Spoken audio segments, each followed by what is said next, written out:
right, in this video we're going to talk about the intrinsic muscles of the hand. And when I say intrinsic, I'm just talking about muscles that are completely contained within the hand. Okay, we're going to start with these two compartments, the thenar compartment and the hypothenar compartment, because they share the same pattern, which can kind of help us remember these muscles. Both of them are going to have a short abductor, a short flexor, and an opponent's muscle, or a muscle helping with opposition. Okay, so on the outside we're going to have that abductor. On the inside we're going to have a flexor, and then deep to those muscles we're going to have an opponent's muscle. So we'll start with the thenar muscles. These are muscles that act on the thumb, and the name is kind of intuitive. It's going to tell you exactly what they do. So we have an abductor pollicis brevis, or a short abductor of the thumb.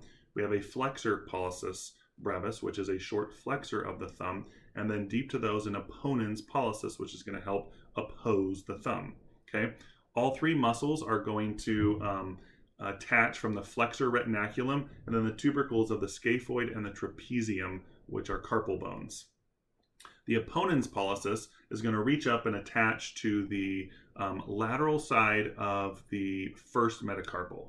Okay, and that kind of it makes sense if you think about it, because we're seeing mostly metacarpal movement in that opposition.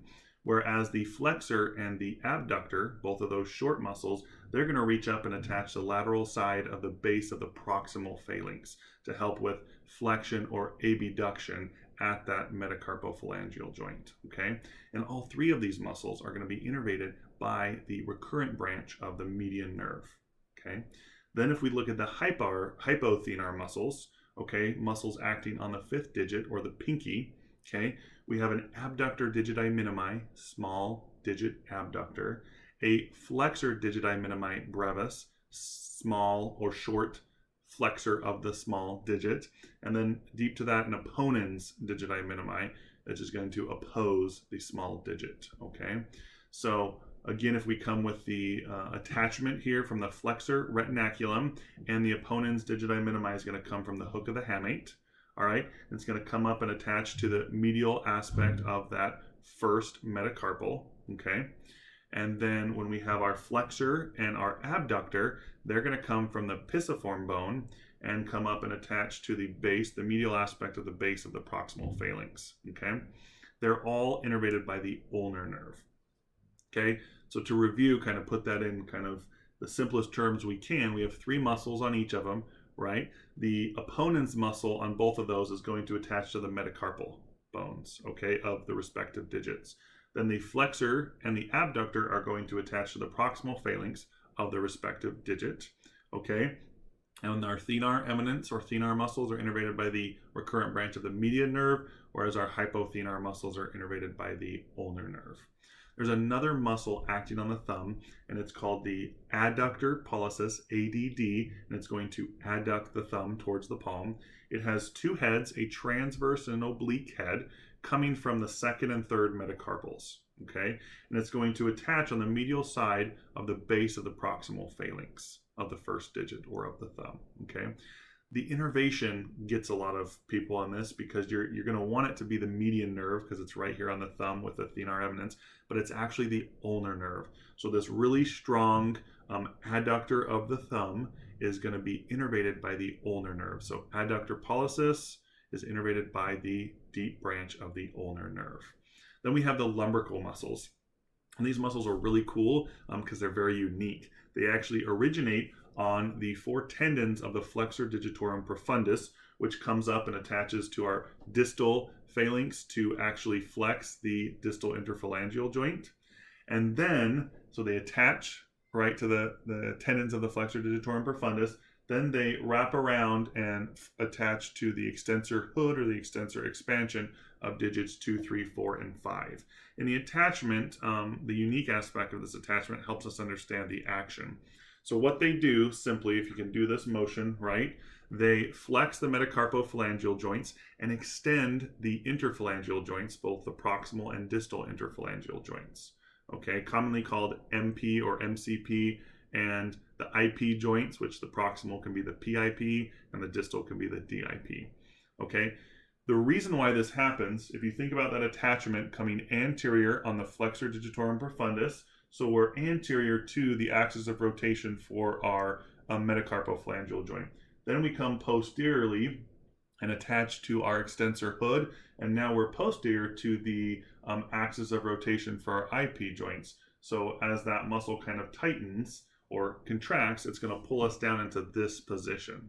All right, and if you kind of squeeze really hard like this, you can actually feel those lumbricals kind of in between your metacarpophalangeal joints. You'll feel that tightness right there. So if you remember that these muscles are unique in kind of their attachment coming off of the tendon of the flexor digitorum profundus, you can also remember that they're unique in their innervation, whereas the lateral two or the radial two are innervated by the median nerve, and the ulnar two, or we could say the medial two, are innervated by the ulnar nerve. Okay, so split innervation here. To kind of recap, we've got the lumbricals of digits 2 and 3 are going to be innervated by the median nerve, where the lumbricals of the digits 4 and 5 are going to be innervated by the ulnar nerve.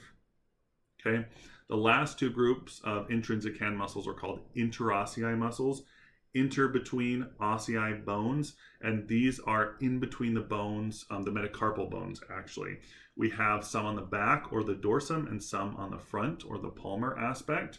So I like to call the dorsal interossei the DABs, D-A-B as in boy, because they abduct. DABs, dorsal interossei, they abduct, okay? Then I call the palmar interossei PADs, P-A-D as in dog, because they adduct or adduct, all right? So PADs, adduct. They also assist the lumbricals with the same motion that they do, MP flexion and IP, PIP and DIP extension, okay?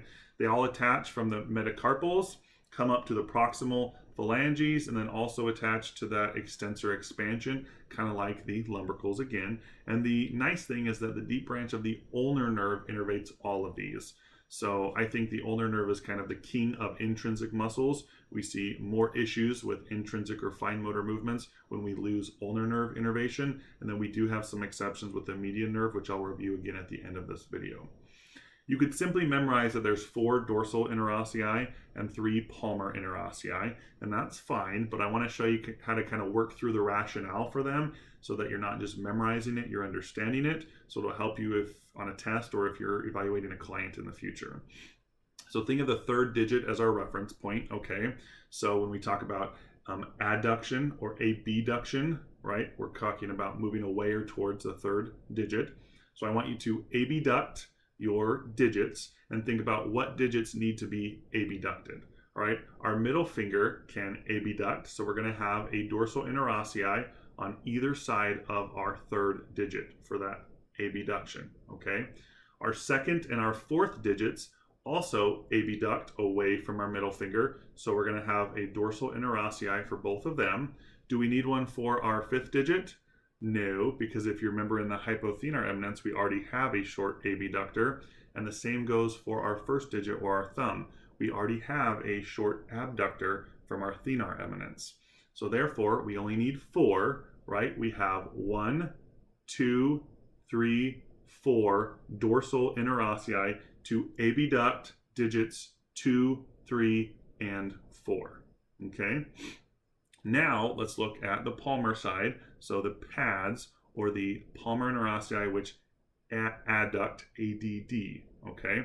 So think about adduction, right? Our third digit is the reference point, so we don't need any adductor there. Do we need one for our thumb?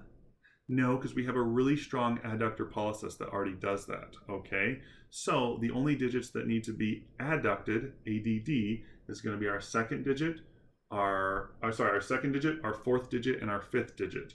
So we're going to have 1, 2, and 3 palmar interossei acting on second, fourth, and fifth digits to adduct those fingers. Okay, so hopefully you can kind of work through that process if you ever can't remember where they are, right, or how many PADs versus DABs, palmar and dorsal interossei. And that's all the intrinsic muscles of the hand.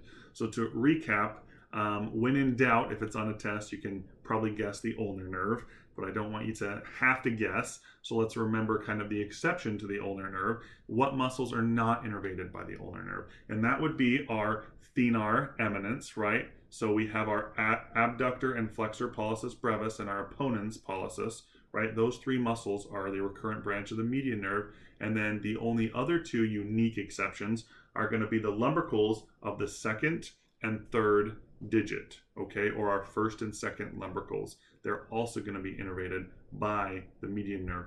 Everything else is innervated by the deep branch of the ulnar nerve, okay?